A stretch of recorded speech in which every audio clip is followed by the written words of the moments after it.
Hi guys, in this video Miranda is going to go over the male reproductive tract. Okay, so like in the first video, we specifically talked about what goes on in the testes and what makes up the testes. We're also going to go over that in this video, but we're also going to just actually see the gross anatomy of the male tract. So starting off, we have the spermatic cord, which it's hard to see here, but if this is the rest of the body, this is what connects the testes to the rest of that body, and then you can also see it right here on this testes. Then we go into, this is what the scrotum is, and the scrotum is that muscular sac that contains the testes, and supporting and protecting the testes, and then that it plays that major role in temperature regulation for spermatogenesis. And then the testes itself, so here's one that's not cut open, and here's one that is cut open, so just to compare. And remember that the testes is the manufacturing and the assembly of sperm, and it also secretes testosterone. Then just to point out, the seminiferous tubules, kind of hard to see, but they're like within here. In my previous video, you can see it really well. And the mediastinum is this right here, so if I put it together, you can see it a little bit better. And within the mediastinum is the root testes. So all these three parts work together to assembly and manufacture the sperm.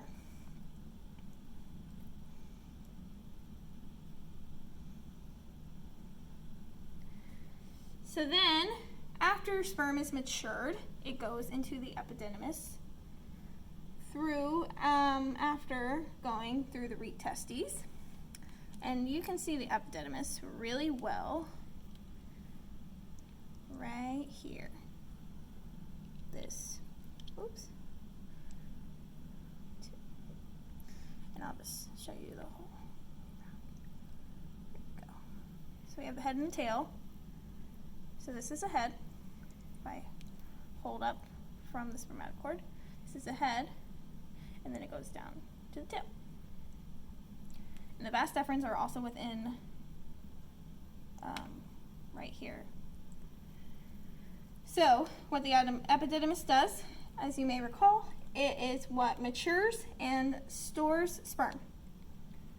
And then the vas deferens is the duct that rises from the tail of the epididymis and goes into the abdomen, which unfortunately this tract doesn't have a good representation of that, but using your imagination, and I'll make another video showing how it goes into the body or the abdomen.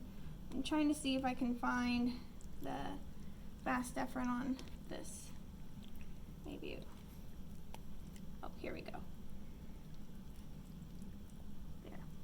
So this would be going further into the abdomen. And so, if these were together, let me find there we go. These would eventually join and make the urethra, and that is what is used for ejaculation. So, again, these two vas deferens eventually unite into a single tube called the urethra, which is the channel that passes through the penis. And the urethra in the male serves as a common passageway for semen from the reproductive tract and also as urine from the urinary tract. So now we'll go into the accessory sex glands, which are gross anatomy unfortunately did not have. It's very easy to get cut off, and you never know what you're going to get when you thaw a tract. So here's a good representation of what these accessory sex glands look like. And this is a cow. Our previous tract was a ram, which we'll go back and look at other distinctive features of the ram. So just a little bit of review like I talked about. So here are the testes, and then here is the vas deferens that come from the testes from the epididymis. And these two are going to meet and become the urethra. So that's what that looks like. But let's talk about accessory sex glands. So this makes sure, or these guys make sure that sperm gets to the female and survives. And the production of seminal fluid happens, improving the sperm's viability, flushes the reproduction tract, and also adjusts the pH. So all these factors ensure for sperm survival. So we'll start with the ampulla. And fun fact about the ampulla is boars do not have one. So all their storage happens in the tail of the epididymis. But for bulls and rams and stallions, the ampulla is like an extra storage. And so this stores mature sperm that is ready for ejaculation. And so like I said, it's an extra storage space for sperm that's already mature in every animal but the boar.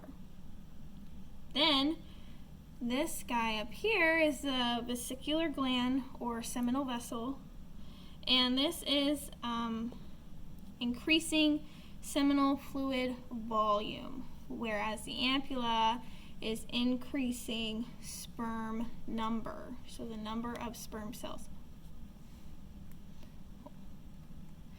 So then we go into the prostate. So they have the body of the prostate labeled. And sperm cells pick up seminal fluid, which is full of nutrients like glucose, which is used as an energy source to be able to travel through the male and survive in the female tract. So basically keeping sperm viable. Proteins are also produced here in the seminal fluid in the prostate to protect sperm. So to finalize the accessory sex glands, we talked about the ampulla, the vesicular glands, and the prostate. So now we're going to talk about the bulbourethral gland. And it's not very prominent in bulls, so that's why I'm going to a boar tract. And so all males have a bulbourethral gland. So for all the males, it cleanses the urethra, it reduces acidity, but for boars, they have large glands, which we see right here. It kind of looks like a hot dog bun. And it produces a large gel fraction in boars. So it plugs the female cervix or vagina to hold sperm to prevent backflow that happens after ejaculation. In AI, when we are collecting from the boar, we don't collect the gel fraction or use it, because when we are AIing pigs, we go past the cervix or we're already in the cervix, so there's no need for the gel fraction. There's been plenty of research about the gel fraction. So, but like I said, in other males, the gel fraction is pretty non-existent, and there is no gel fraction in bulls or rams or stallions. So, after talking about our accessory sex glands, which originally on this tract would be right here, but unfortunately they were cut off, so that's why we showed the pictures. So now let's go into the sigmoid flexure and retractor penis muscle. So the sigmoid flexure, which you can see right here, makes an S shape, is maintained by the retractor penis muscle, which you can see right here. And the retractor penis muscle holds the penis inside the sheath, which I cut open the sheath, but like so, holds the penis within the sheath. So that's what that looks like.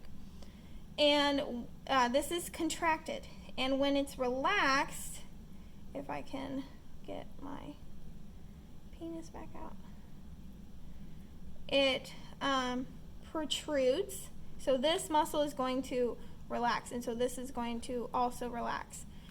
And this is how it becomes erect. Now the penis itself, here is a ram's penis. So this is the organ of insemination. It's a spongy type material, and the penis is filled with like that spongy-like material. So during sexual arousal, it results in erection of the organ, And so the glans penis, which is right here, is the end of the penis, and it's richly supplied with nerves, which are stimulated to induce the ejaculation. And then a cool thing about the ram is there is a urethral process, which is this worm-like looking protrusion at the end of the penis. And so this is in male goats and sheep, and it helps spread the semen around during ejaculation. So it literally just twirls around, spreading the semen. So to end our male anatomy, I just want to show the different penile types. So this was our ram, which is what we saw, and the urethral process. Here's a boar's penis, which is a corkscrew, which we talked about when we were AIing pigs in a previous video. And then here is a stallion's, which is very vascular. And then here is a bull's penis.